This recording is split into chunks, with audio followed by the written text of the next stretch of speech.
Y me da mucho gusto también comunicarles que vamos a iniciar una nueva serie de carácter escatológico, de carácter profético. Cuando hablamos de escatología, logos, conocimiento, escato, las cosas del más allá o las cosas del final de los tiempos. Entonces la escatología es la rama de la teología que trata con las cosas de los últimos tiempos, o sea, las profecías de los últimos tiempos. Y así vamos a titular esta serie, Conociendo el fin de los tiempos. No cabe duda, damas y caballeros y santos de Dios, que estamos rodeados hoy, más que nunca, de un sinnúmero de eventos políticos, filosóficos, climatológicos, religiosos, amenazadores. En el mundo siempre ha habido guerras, en el mundo siempre ha habido depravación sexual, degradación moral, siempre ha habido revoluciones, golpes de Estado, etcétera, etcétera, pero nunca todas estas situaciones u eventos habían convergido como en el momento en que nos encontramos actualmente. Si hiciéramos un breve panorama geopolítico alrededor del mundo, nos damos cuenta, ¿verdad?, que de México hasta abajo, hasta la Patagonia, están las naciones latinoamericanas e iberoamericanas ardiendo, por todos lados protestas, en Hong Kong protestas, en Irak protestas contra el gobierno. En Estados Unidos un clima que se está viviendo de demasiada tensión, donde quieren destituir a un presidente, etcétera, etcétera. El Medio Oriente ni se diga, continúa con el conflicto aumentando acerca de quién controla el petróleo, quién controla el Golfo Pérsico. Estados Unidos abandona a los kurdos, que es el grupo étnico entre Siria y Turquía, que defendieron a Estados Unidos durante la guerra del Golfo Pérsico, y vemos un mare magnum en el mundo donde volteamos y estamos preguntándonos, en medio de tantas cosas, ¿quiénes son los buenos y quiénes son los malos? ¿Quién tiene la razón de todo lo que oímos en los periódicos, en la televisión? Unos dicen una cosa, golpe de Estado, no fue golpe de Estado, revolución, no fue revolución, los kurdos esto, Estados Unidos por acá, y estamos en medio de un mundo verdaderamente confundido. Sin embargo, la Biblia nos muestra que nosotros no debemos vivir en confusión.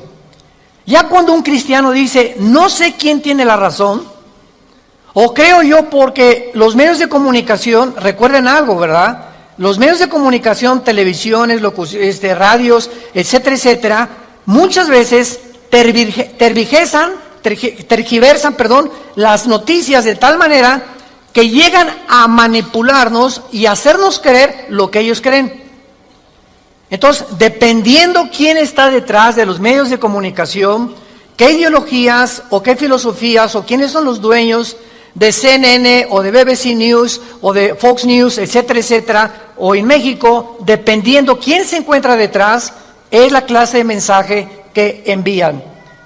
Y cuando nosotros oímos en Fox News una cosa que contradice CNN otra cosa, y otros periódicos de México dicen una cosa, y otro periódico dice otra cosa, llegamos a preguntarnos, ¿quién dice la verdad?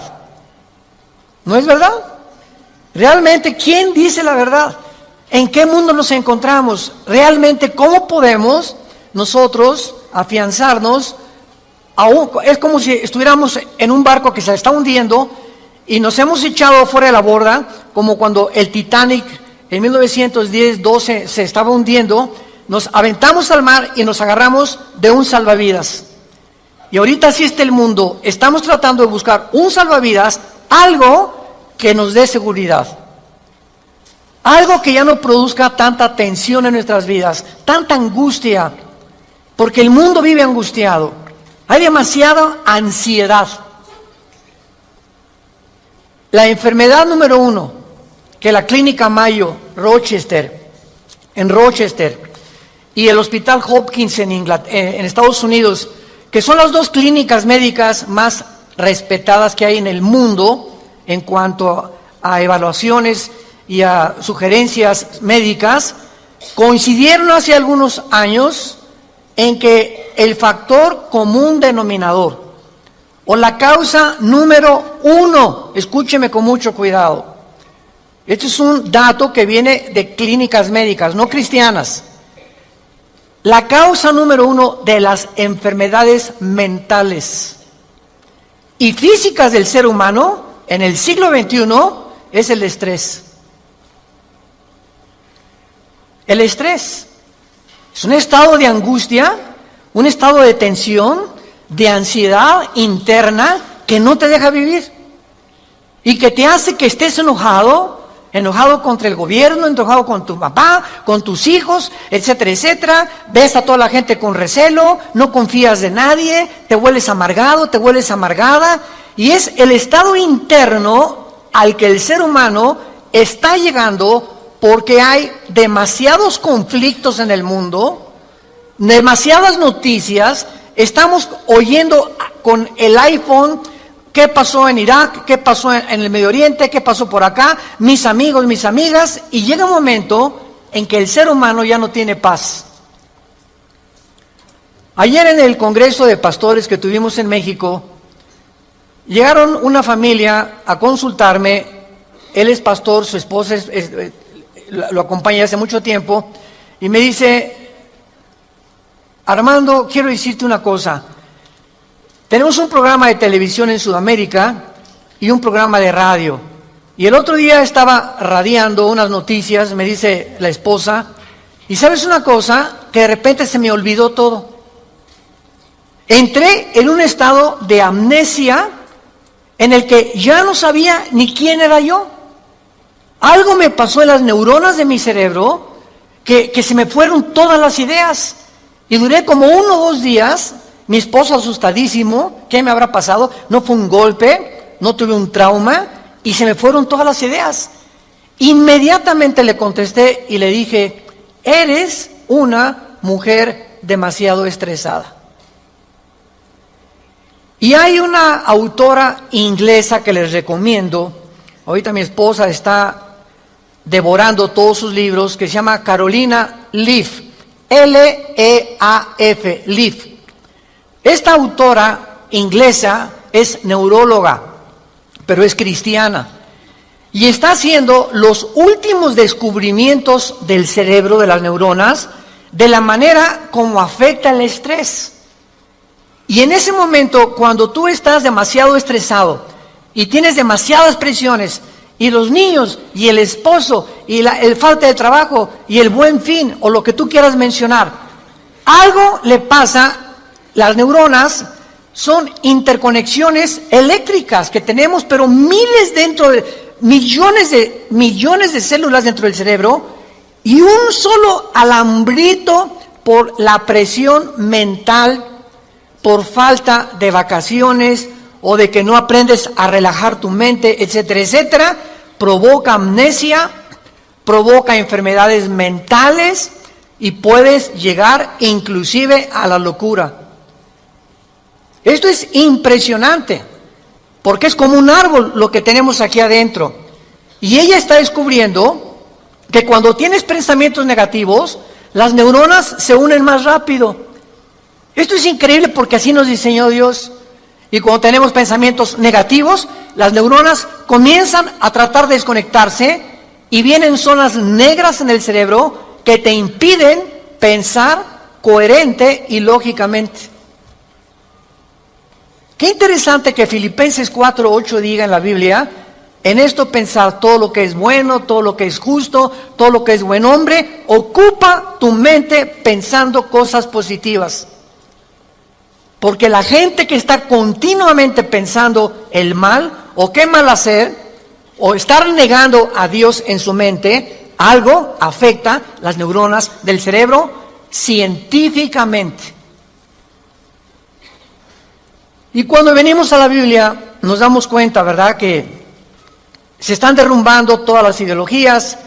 El comunismo ya no es el comunismo, porque el comunismo que yo practiqué, por ejemplo, ustedes muchos saben que antes de que yo fuera cristiano, fui comunista, fui ateo. A los 12 años me decepcioné de la religión que nos inculcaron y llegué a negar a Dios. Las religiones son un engaño, todas quieren explotar a la gente. Esos eran mis pensamientos.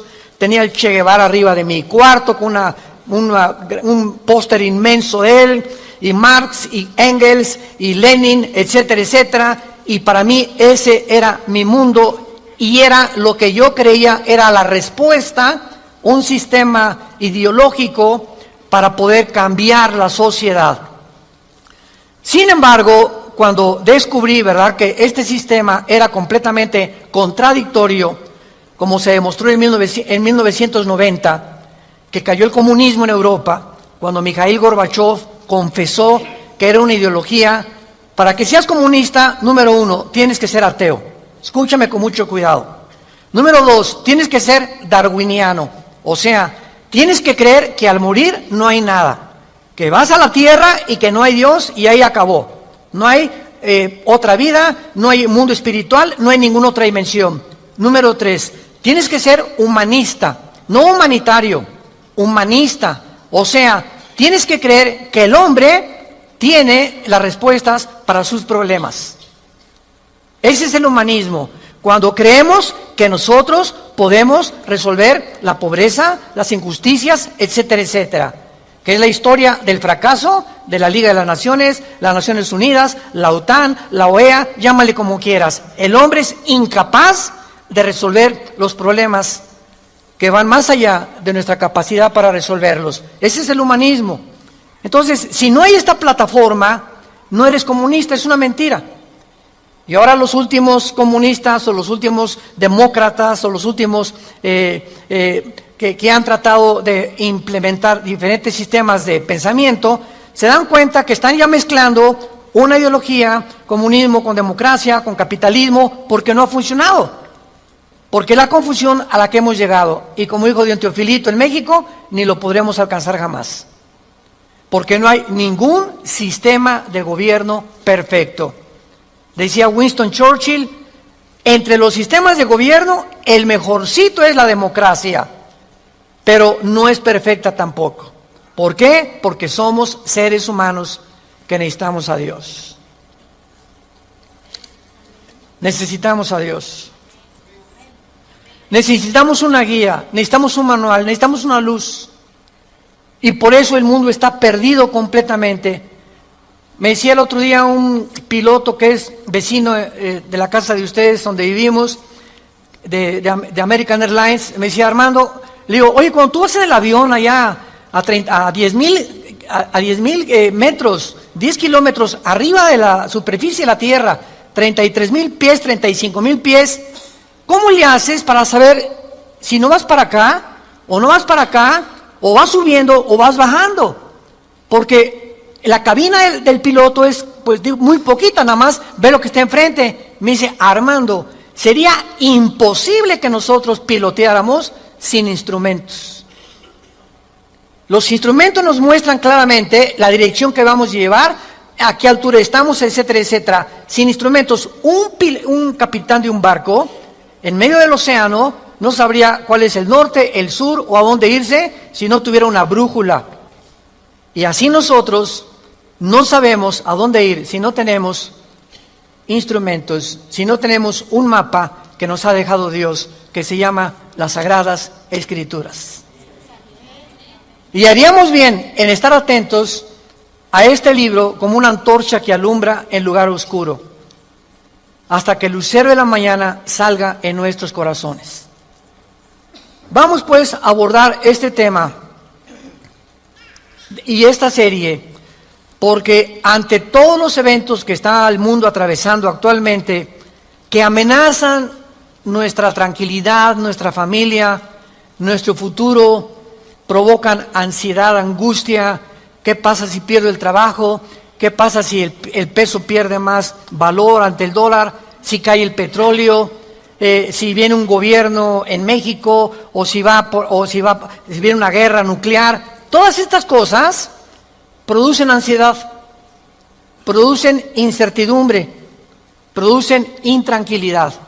Y Dios no quiere que vivamos así. Dios quiere que en medio de este mundo tengamos una esperanza, tengamos una seguridad de que las cosas van a mejorar. Que lo mejor de nosotros está por delante. Y que aunque el mundo sea cubierto de tinieblas, en nosotros debe haber luz. Porque somos la familia de Dios. Que dio a su Hijo en una cruz hace 2000 años para que pudiéramos comprender el mensaje del Evangelio, de las buenas noticias, de la gracia de Dios en su Hijo Jesucristo. Podemos saber exactamente, y este es el tema que vamos a abordar en toda esta serie, podemos en la Biblia encontrar datos, información que nos digan en qué tiempo de la historia nos encontramos. ¿Podríamos realmente decir con seguridad nos encontramos a 10 años de que Cristo venga, o a 5 años de que Cristo venga, o nos encontramos al borde de un caos nuclear, o estamos en la orillita de la autodestrucción del ser humano? Esta información se encuentra en este libro, porque cuando comienzas a escudriñar este libro y nos comenzamos a ver que Dios nos comienza a despejar incógnitas y los velos negros que nos impiden ver hacia adelante comienzan a ser quitados por la luz del Espíritu de Dios, comenzamos a caminar con confianza en la vida. Si yo estoy en una cueva oscura, yo no sé si dar un paso por acá porque no veo, está tan oscuro que a lo mejor está ahí un murciélago o una roca o algo. Pero si alguien me da una lámpara, ¿qué hace la lámpara? Inmediatamente me alumbra 4, 5, 10 metros hacia adelante. Y con esa lámpara puedo caminar con confianza porque voy viendo dónde voy pisando. ¿Correcto? Bueno, así es exactamente en el mundo espiritual. El mundo ahorita no tiene lámpara, están así. ¿Será melón? ¿Será sandía? ¿Será, ya sabes quién? Por aquí, por allá, ¿y para dónde? Esto, ¿tendrá razón ellos? ¿Tendrá razón estos? ¿Tendrá razón este gobernante? Por acá, y así está el mundo. Pero cuando tenemos la palabra profética más segura, vamos a comenzar a caminar con confianza y a darnos cuenta del Dios que nos dice, no temas. No temas, estoy contigo, nunca te dejaré, nunca te voy a abandonar. Estaré contigo todos los días hasta el fin del mundo. Y aunque se cierren los cielos aparentemente y la oscuridad, la tierra, esté cubierta de ella, mientras más oscuro, las estrellas se ven mejor. Mientras más oscuro, vamos a tener más luz, porque vamos a poder brillar en medio de las tinieblas. Claro que la Biblia nos va a revelar todos estos sucesos y calamidades antes de que sucedan, para que cuando sucedan corroboremos, comprobemos, confirmemos que Jesús tuvo realmente la razón y que Él es el Hijo de Dios. Y esto es lo que nos da la fortaleza, las convicciones, porque lo que más se necesita ahorita en el mundo es seres humanos con convicciones profundas en sus vidas, con mucha integridad para vivir. Y cuando tú eres una persona de una sola pieza, como dijo Pablo, yo sé en quién he creído, ya no te engaña la gente. Ya no te engañan las películas, no te engaña la televisión, no te engañan las noticias, porque tu fe está bajo una roca.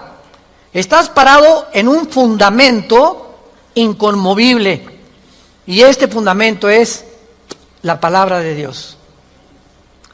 Vayamos a ver algunos pasajes. En primer lugar, en el capítulo 46 del libro de Isaías. Si no traes la Biblia, por eso estás así. Con razón. En Isaías capítulo 46, versículo del 9 al 10, veamos algunas respuestas anticipadas que este profeta hace 2700 años escribió. Isaías 46, versículo 9 y versículo 10.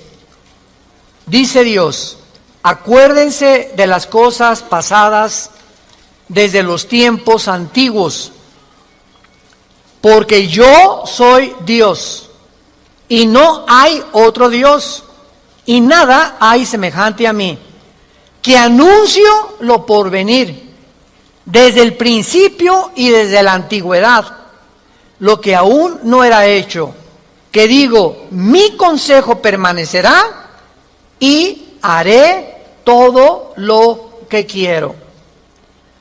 En este pasaje, Dios claramente nos muestra que Él va a demostrar, el Dios de la Biblia, que Él es Dios. Y que todos los demás dioses, ¿verdad?, no son realmente más que ídolos, y aunque detrás de todo esto hay criaturas espirituales que se le llama dioses en la Biblia, Él es el Elohim de los Elohim. Él es el Dios de los dioses, Él es el rey de todos los demás súbditos que ocupan el universo. Y que Él nos va a anunciar lo que va a venir para que sepamos algo. Lo que Dios dice va a permanecer. Y va a hacer todo lo que Él ha dicho que va a hacer en la Biblia. Veamos otro pasaje en el Nuevo Testamento, en Primera de Juan. Antes del Apocalipsis está Primera de Juan, para que no andes por el Éxodo. En Primera de Juan, capítulo 4, versículos 5 al 6, el apóstol, el último de los apóstoles de Jesucristo, que murió a los 93, 92 años de edad, fue el último que murió de ellos, escribe, Primera de Juan 4, del 5 al 6, ellos son del mundo, siga con cuidado esta lectura, ellos son del mundo, por eso hablan del mundo, y el mundo los oye. Nosotros somos de Dios, el que conoce a Dios nos oye, el que no es de Dios no nos oye. En esto conocemos el espíritu de verdad y el espíritu de error. Tú prendes el radio y dices, ¿qué quiero oír? La charrita del cuadrante. Bueno, porque eso es lo que quieres oír. Pero al mismo tiempo tu aparatito de tu radio tiene ondas y tiene FM, tiene AM y tiene como 50 estaciones más que tú puedes oír. En el FM 91.3, 1440, etcétera, etcétera, ¿verdad? Pero tú sintonizas lo que tú quieres oír. El mundo espiritual que nos rodea, ahorita aquí cerca de nosotros, todas estas ondas radiales y de video y de televisión están pasando junto a nosotros, pero ese aparatito las capta, son invisibles. Y el hecho que no las veamos no implica que no existen, porque aquí están junto a nosotros, pero ese aparatito lo prendo y capta esa onda que yo quiero, o hay otra banda más chica, o hay otra más grande, pero capta, repito, la estación que tú quieres bajar del mundo invisible. Y así pasa en el mundo espiritual. ¿A quién quieres oír? ¿A Buda?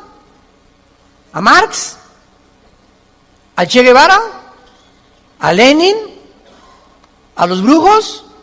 ¿A los astrólogos? ¿A quién estás sintonizando en tu mente?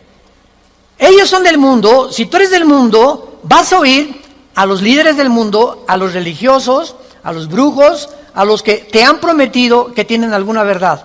Y por eso tu vida está como está. Pero si tú quieres sintonizar la frecuencia de Cristo, entona a Cristo en la Biblia. Entonces, por la forma y a quienes oímos, podemos confirmar si somos o no somos hijos de Dios. El que es de Dios, oye a Jesús. Mis ovejas, Juan 10, oyen mi voz y me siguen. Y yo les doy la vida eterna. Y no oirán la voz del falso pastor. Y aquí se trata de tu destino eterno, de tu familia, de tu matrimonio, de tus hijos. Tienes que aprender a discernir la voz de Jesús. En medio de tantas voces en la televisión, en los programas, en los radios, en libros que hay que nos rodean por todos lados, ¿a quién estás oyendo? ¿A quién estás leyendo? ¿Qué tipo de lectura tienes? ¿Qué tipo de actividades tienes para saber si tú eres y tienes el espíritu de verdad o tienes el espíritu de error? Muy bien. En la Biblia tenemos tres principales fuentes de información de las profecías bíblicas. Esto es bien importante. Hay tres fuentes de información en la Biblia que vamos rápidamente a verlas, que nos muestran la fase final de la historia humana en tres pasajes de la Biblia y que nos vienen realmente a confirmar en qué época nos encontramos. Estas tres son, en primer lugar, el Sermón del Monte de Jesús, que se encuentra en Mateo 24, Marcos 13 y Lucas 21. ¿Cuál es el Sermón del Monte? Cuando los discípulos se acercaron a Jesús, dinos, ¿cuándo será la señal del fin del mundo? ¿Cuándo serán estas cosas y cuándo será la señal de que tú vas a regresar? Y ahí Cristo comienza a enumerar una serie de eventos y señales. Habrá guerras, falsos profetas, muchos van a ser engañados, pestes, terremotos, y será el principio de los dolores. La segunda fuente de información se encuentra en Primera de Tesalonicenses, capítulo 4, del 3 al capítulo 5, versículo 4. Esta revelación la compartió el apóstol Pablo de los últimos tiempos. Y la tercera revelación acerca de los últimos tiempos la encontramos en el libro del Apocalipsis, del capítulo 5 al capítulo 19. En estos capítulos se encuentra claramente todo lo que la planeta Tierra y la humanidad va a atravesar. Ahora, muy bien, cuando estudiamos estos pasajes, podemos concluir que efectivamente vendrán tiempos difíciles al mundo, sorpresivos y amenazadores, que es de lo que hemos estado hablando en los últimos 10, 15 minutos. Nadie puede negar que vivimos en un mundo conflictivo, amenazador, que ha llenado al mundo, a los seres humanos, de ansiedad, de intranquilidad, de falta de paz, de suicidios, de mejor me quito la vida, o me emborracho, o me drogo. ¿Por qué los jóvenes se drogan? Pues porque es una forma de evadir la realidad. La realidad para muchos jóvenes es tan negro y tan negro lo que se ve en el mundo que ya no quieren o no creen que pueden atravesar esa cortina oscura, no creen que hay una luz detrás y se enfrentan a un mundo que parece que se los está comiendo, tragando, y prefieren salir de este mundo. Los que se drogan, ¿por qué se drogan? Los que se emborrachan, ¿por qué se emborrachan? Porque la realidad es tan cruda que no la quieren enfrentar en sus 5 sentidos. Entonces, detrás de cada persona drogadicta, alcohólica, etcétera, etcétera, se encuentra un conflicto interno espiritual. Porque como en el área forense, cuando tú estudias, yo recuerdo que hubo una época en mi vida que comencé a estudiar criminología, dactiloscopía y balística. Quería ser detective, imagínense. Siempre me ha gustado la investigación. Y me dio unos meses por meterme y compré libros, etcétera, etcétera. Y siempre cuando en esa área te involucras, los detectives o los investigadores siempre están buscando el motivo por el cual alguien le quitó la vida a la otra persona. Porque siempre hay un motivo del que cometió fraude. El motivo de por qué mató a su mamá. El motivo por qué abandonó a su esposa. Siempre detrás de cada acción hay un motivo.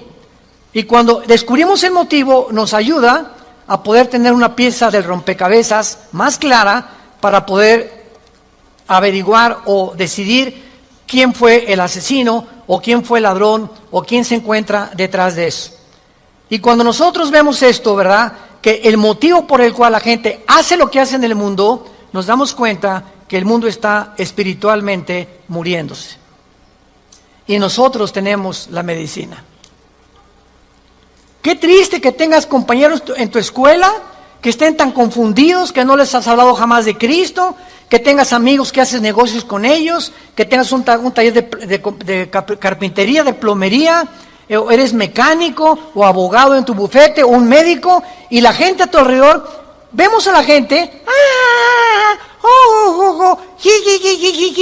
caras vemos y están llorando por dentro, están deshechos por dentro. Que si esa hermanita, la enfermera que diga, ay hermanita doctora, ¿cómo está? Muy buenos días, ¿verdad? Y te encierras con ella y te pones enfrente de ella, te puede olvidar, se quitan esa máscara que están usando y caen en una expresión de llanto, de angustia que están escondiendo, poniéndose una máscara de aparente felicidad. Y así las personas que tú ves, no es cierto que son lo que estás viendo. Detrás de cada persona se encuentra un drama. Se encuentran problemas más allá de lo que podemos imaginarnos.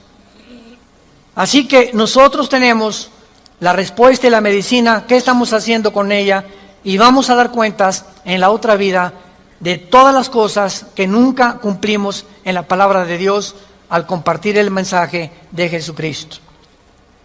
Ahora bien, vayamos a Mateo 24 y veamos rápidamente que del estudio de estos tres pasajes que acabamos de mencionar, el Sermón del Monte, Primera de Tesalonicenses 4 y el libro de Apocalipsis, podemos concluir, para poner el tapiz, el fundamento de nuestra serie que vamos a seguir desarrollando, que efectivamente estamos en el tiempo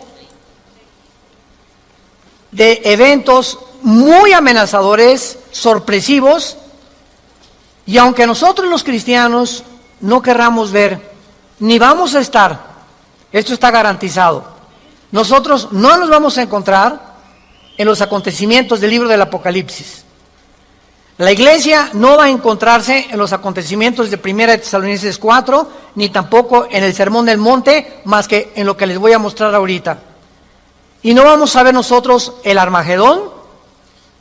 Creo que no vamos a conocer tampoco al Anticristo, pero hay algo que vamos a atravesar para que nos vayamos preparando y para que entendamos que para poder enfrentar lo que se viene, se necesita carácter.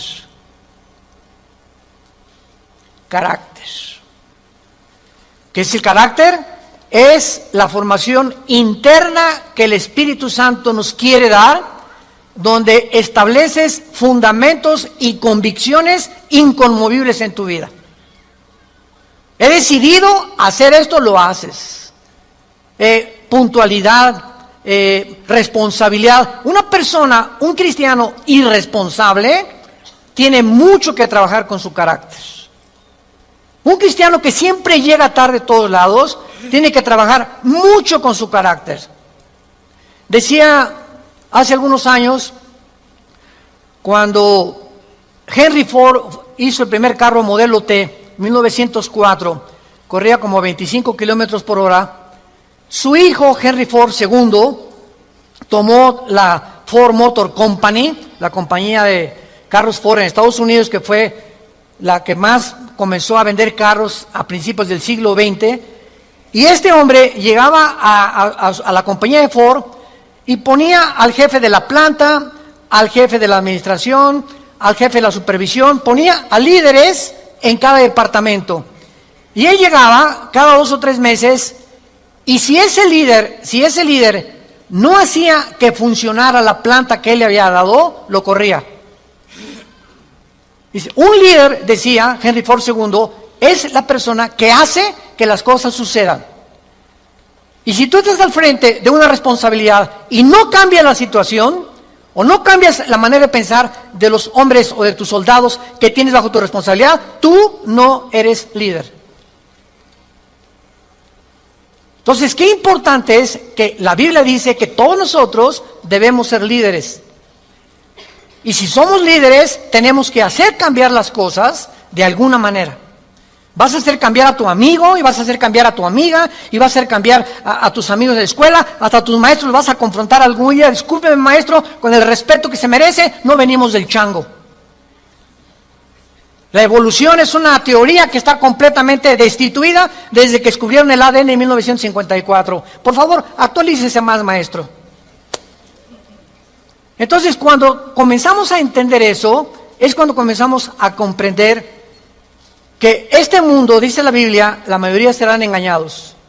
Los mismos escogidos serán engañados, porque hay millones de cristianos sin carácter, flojos, irresponsables, impuntuales, sin falta de integridad.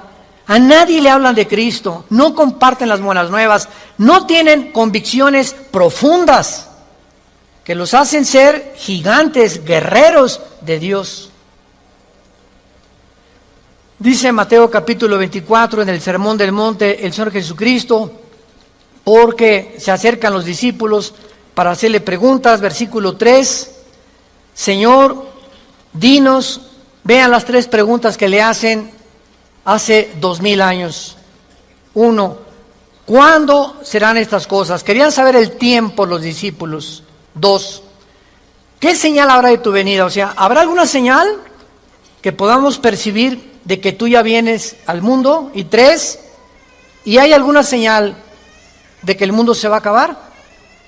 De estas 3 preguntas, Cristo comienza a contestar algunas. Por ejemplo, la señal de su venida, hasta el versículo 29 y 30, cuando el sol se oscurecerá, la luna se pondrá, etcétera, etcétera, y esa es la señal de la venida de Cristo, que no vamos a estar aquí nosotros, porque primero es el arrebatamiento, y van a pasar 7 años de la tribulación, y viene Jesucristo en la segunda venida, y los que estén en la segunda venida, que se hayan convertido en la persecución del anticristo, van a saber que cuando vengan estas señales cósmicas en el cielo, Cristo aparecerá en las nubes junto con nosotros, porque regresaremos con Él.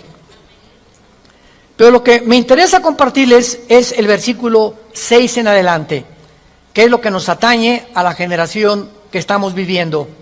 Oirán de guerras y rumores de guerras. Miren que no se turben, porque es necesario que todo esto acontezca, pero aún no es el fin. Porque se levantará nación contra nación y reino contra reino, y habrá pestes y hambres y terremotos en diferentes lugares. Muy bien, si leemos solamente el versículo 6, oirán de guerras y rumores de guerras, toda la historia han sido esto, ¿no es verdad?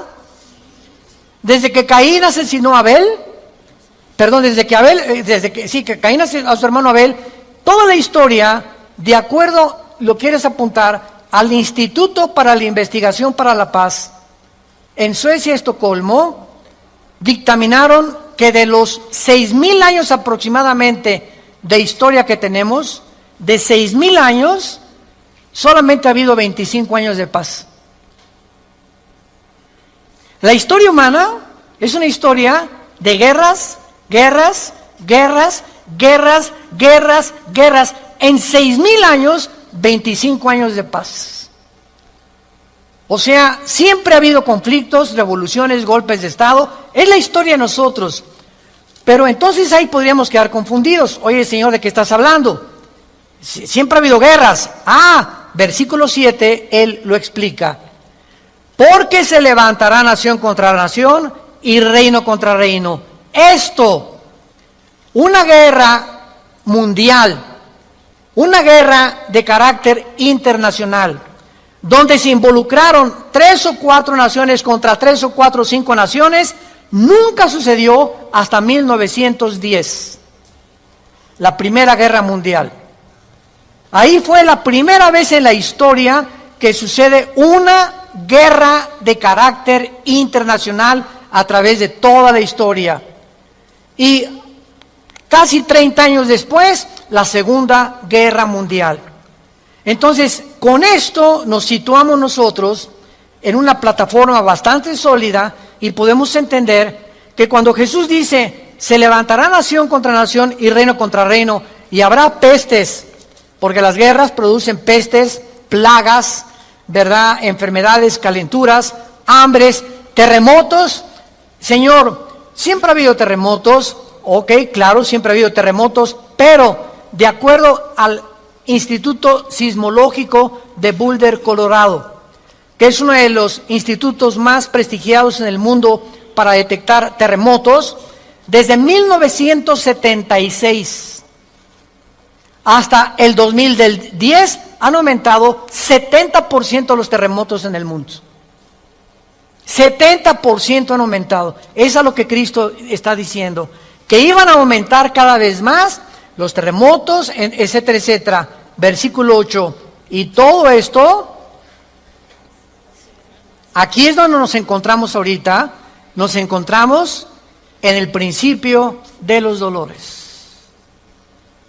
Nos encontramos en un mundo donde el matrimonio ya está dejando de existir. En un mundo donde el ser humano está contagiado e infectado filosófica, religiosa, política, económicamente. Unos voltean por acá, ¿dónde estará la solución? Voltean a sus ídolos, otros consultan muertos, otros consultan espíritus, otros etcétera, etcétera. Es impresionante a donde el mundo se encuentra actualmente. Impresionante. Y esto es precisamente lo que Jesucristo nos quería decir para que estemos preparados. Ahora muy bien, después de estos principios de dolores, nos vamos. Adiós, mundo cruel. Adiós, mi perro fido, adiós, adiós, mundo cruel. Ya nunca te veré. Después de este principio de dolores, van a aumentar. Imaginémonos, van a aumentar las catástrofes en el mundo y los terremotos y las plagas y las pestes y la confusión, que va a estar el mundo en un estado tan grande de confusión que va a pavimentar el camino para que se levante un hombre en el Medio Oriente que la Biblia le llama la bestia.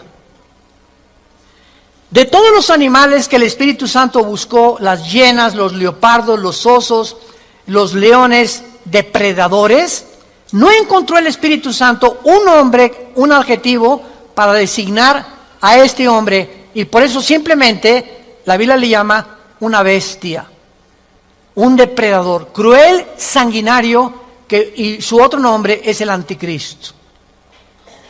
Todos los dictadores, síganme con cuidado, de la historia, todos han surgido de un mundo caótico. El caldo de cultivo para producir un dictador es que la situación se encuentre aparentemente sin solución. Corrupción, oscuridad, etcétera, etcétera. Y en medio de esto surgen hombres prometiendo mejorar las cosas.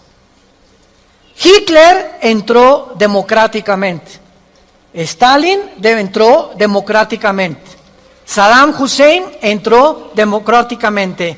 No es verdad que entren a través de un golpe de Estado los líderes, la mayoría entran a través del pueblo. Pero una vez que el pueblo los levanta, a ver quién los quita.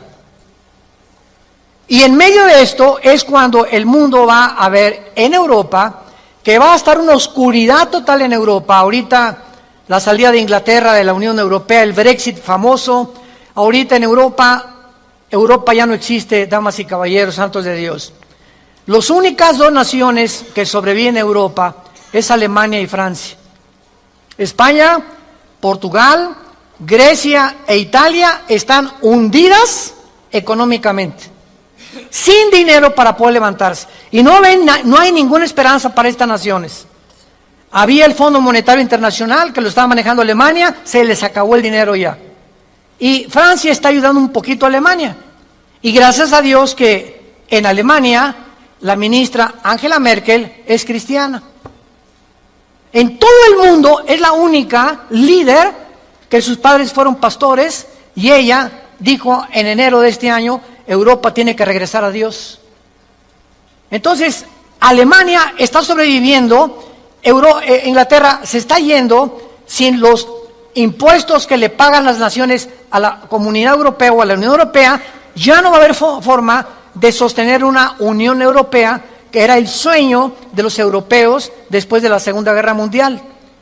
Y está el campo preparado para que surja el hombre, la bestia, el anticristo, el hijo de perdición, que la Biblia profetiza que se va a levantar y va a traer soluciones al mundo, va a resolver problemas de la pobreza, de la economía, de la política, ideologías, y el mundo se va a asombrar porque este hombre no va a ser un hombre normal.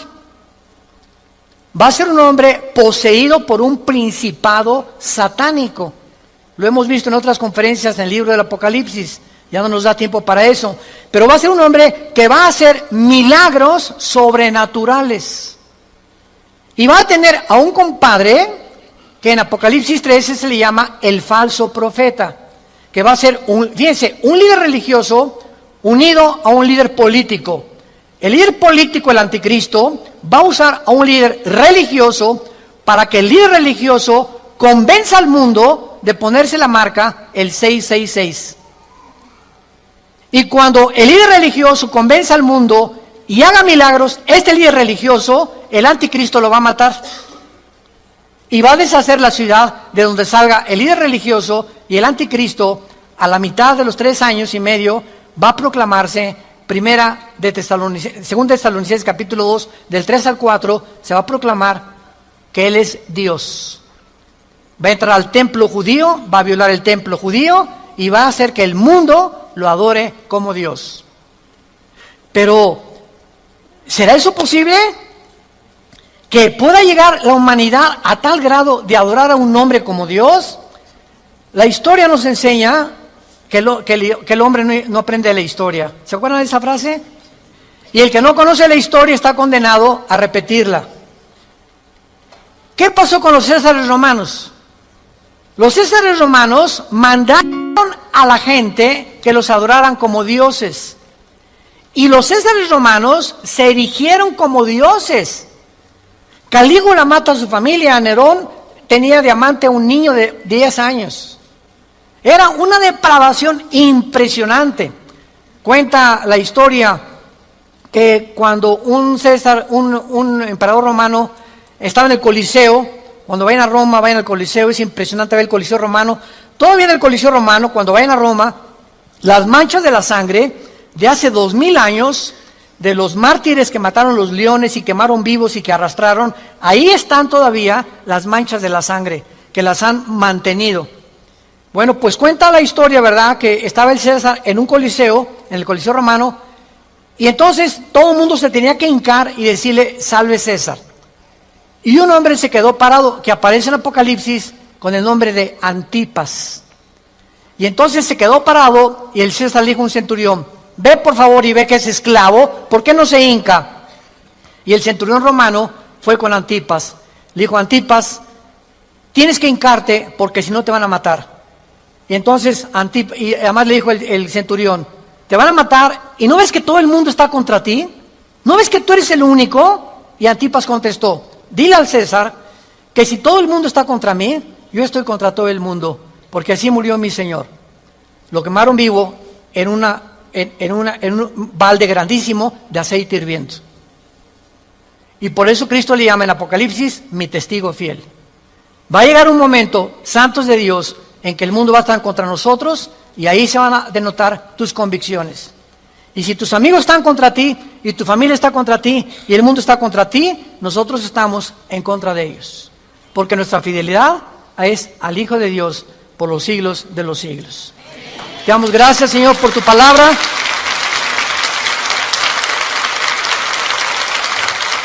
Bendito sea el nombre del Hijo de Dios, que nos ha hecho renacer su Padre para una esperanza viva por medio de su resurrección de entre los muertos, para que tengamos una esperanza que no puede morir en nuestro corazón y permanezcamos fieles a esta esperanza a la que todos hemos sido llamados. Al gran pastor de las ovejas, nuestro Señor Jesús, es nuestra lealtad, es nuestro amor, es nuestro corazón. porque Él fue el que dio su vida en nuestro lugar. A ti, Jesús, te damos gracias por vivir de entre nosotros y saber que más pronto de lo que nos imaginamos, vienes por tu iglesia. Vienes por aquellos que han sido fieles hasta la muerte, que han mantenido firmes sus convicciones en medio de un mundo confundido, donde estos hijos e hijas tuyas han permanecido inconmovibles en la fe, aferrados a la roca, a la palabra de vida, que es la que nos ha dado la vida eterna. Te damos gracias, Señor, porque sigues llamando al mundo al arrepentimiento, a que se vuelvan a ti. No somos dioses, somos seres humanos, agentes morales, débiles, vulnerables, irresponsables de todas nuestras acciones, pensamientos y palabras. Y daremos cuenta algún día, después de nuestra muerte, de todo lo que hicimos mientras estábamos en este cuerpo que es temporal. Un cuerpo sujeto a la corrupción, pero dentro de nosotros el alma y el espíritu vivirá eternamente. Si tú esta mañana quieres invitar a Cristo y aún no estás seguro de que tienes la vida eterna o segura, dile simplemente estas palabras: Señor, te pido perdón por mis pecados. Creo que en esa cruz pagaste por ellos con tu sangre y que a los 3 días resucitaste de los muertos. Y porque creo que vivo, te pido en este instante, Señor Jesús, que entres a mi vida como mi Señor y mi Salvador. Tendré el poder ahora, de la corta vida que me queda, vivirla para ti, conocerte, adorarte y morir en paz, al saber que mis pecados han sido perdonados y que me has amado hasta la muerte. Oramos en tu nombre, bendito Jesús. Amén.